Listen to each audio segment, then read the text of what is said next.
Isang mapagpalang araw po sa ating lahat. Ang atin pong babasahin ngayong mabuting balita ay para sa araw ng Lunes, August 4, 2025. Ang mabuting balita ng ating Panginoon ay ayon kay San Mateo, chapter 14, verse 13 hanggang 21. Papuri sa iyo, Panginoon.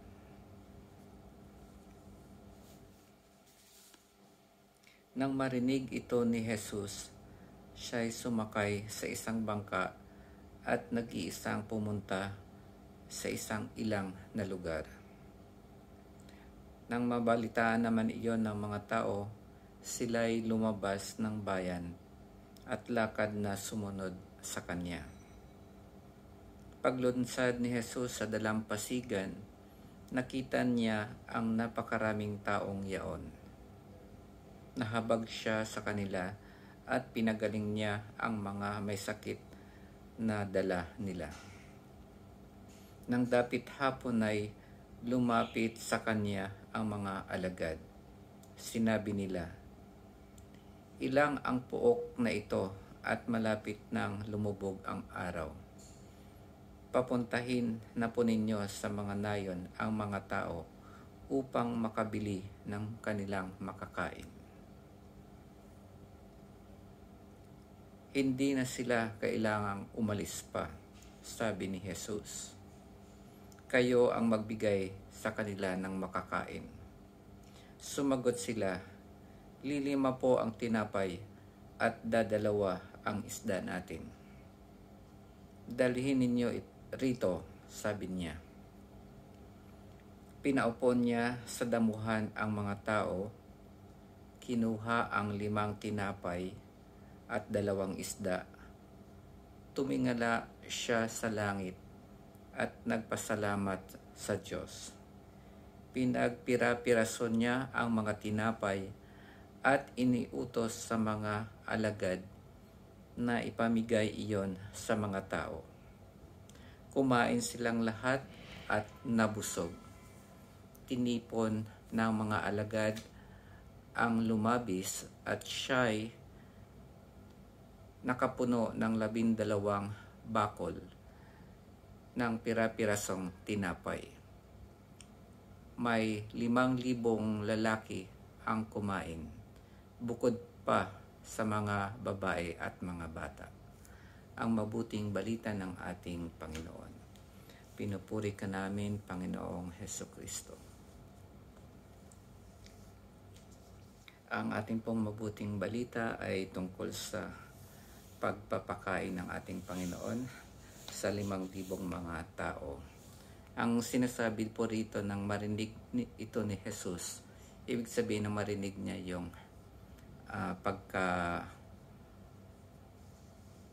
pagkamatay ni Juan Bautista, yung pinugutan ng ulo si Juan Bautista. At dito ay pumunta na siya sa ilang at sumunod ang mga tao sa kanya at nahabag ang Panginoon sa kanila. Itong mabuting balita ngayon na binasa natin ay napakaraming pwedeng pag-usapan o pagnilayan. Ang isa dito ay maalala natin na doon sa ilang o disyerto, si Moses ay nagpakain din sa mga maraming tao. Pero ang pagkain ay yung mana siguro ang tawag nila doon sa pagkain ng gagaling sa langit. Yun yung araw-araw nilang kinakain. Ganon din naman dito, kahit napakaraming tao, ito ay pinakain ng ating Panginoon sa pamamagitan lamang ng 5 tinapay at 2 isda. Nakita nila ang kababalaghan na ginawa ng ating Panginoon. Kaya nga napakarami ng pwedeng pag-usapan dito or talakayin dito sa mabuting balita na ito. Ang ibibigay ko lang siguro ngayong mensahe para dito sa mabuting balita. Kung maalala nyo, kahapon ng Sunday, ang mabuting balita ay tungkol sa pagiging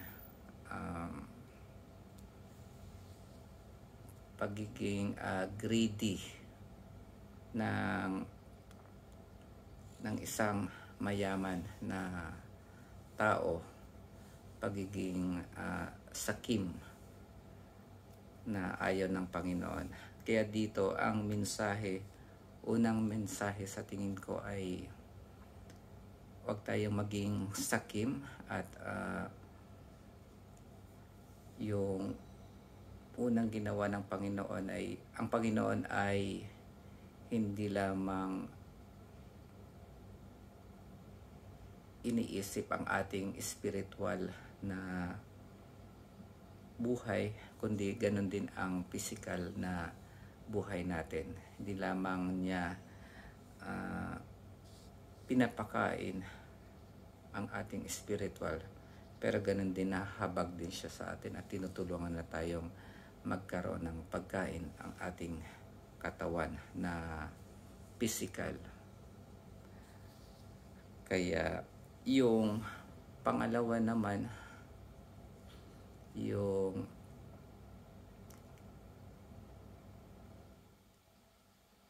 mensahe dito ng Panginoon ay sa pamamagitan ng pagbibigay. Ito ay pagbibigay natin sa ating kapwa, maging material man. Mas lalo tayong pinagpapala ng Panginoon at kaya niyang doblehin yon para mas lalo pa tayong mas marami pa tayong matulungan sa pamamagitan natin. Kaya pinagpapala tayo ng Panginoon.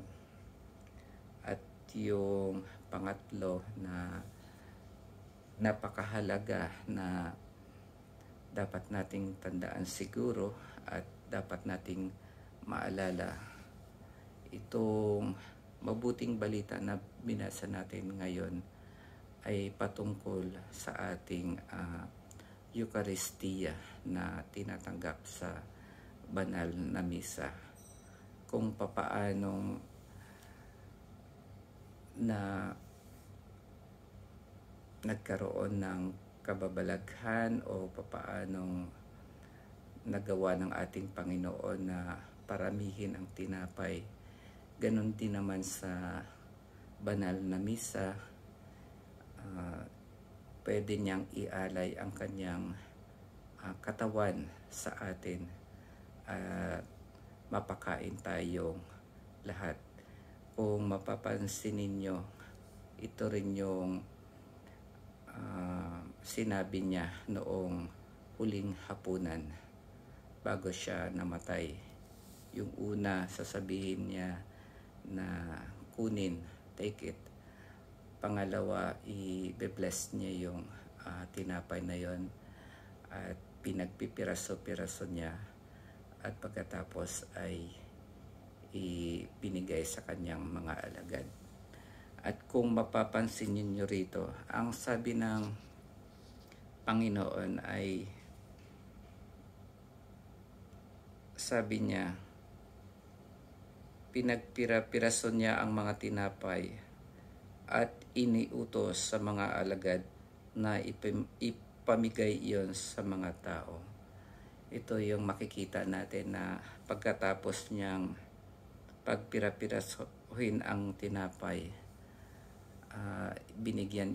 inutusan niya ang kanyang mga alagad na ipamigay ito sa mga tao.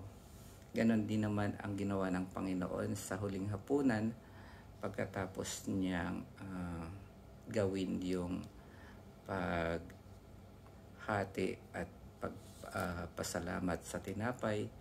ibinigay niya ito sa alagad, at ang mga alagad na yun din ang nagbibigay sa mga tao. Kaya ngayon, yung mga naging successor na mga alagad, ang ating mga priest, sila ngayon ang namimigay ng Eucharistia sa mga tao. Kumbaga tayo yung mga panibagong people of God. Tapos ang mga priest naman, sila ang mga successor ng mga alagad or apostles noon. Yun lamang po sa araw na ito. Sana maliwanag po at may nakuha kayo o napulot na aral sa ating nabasa ngayong araw na ito. God bless po, and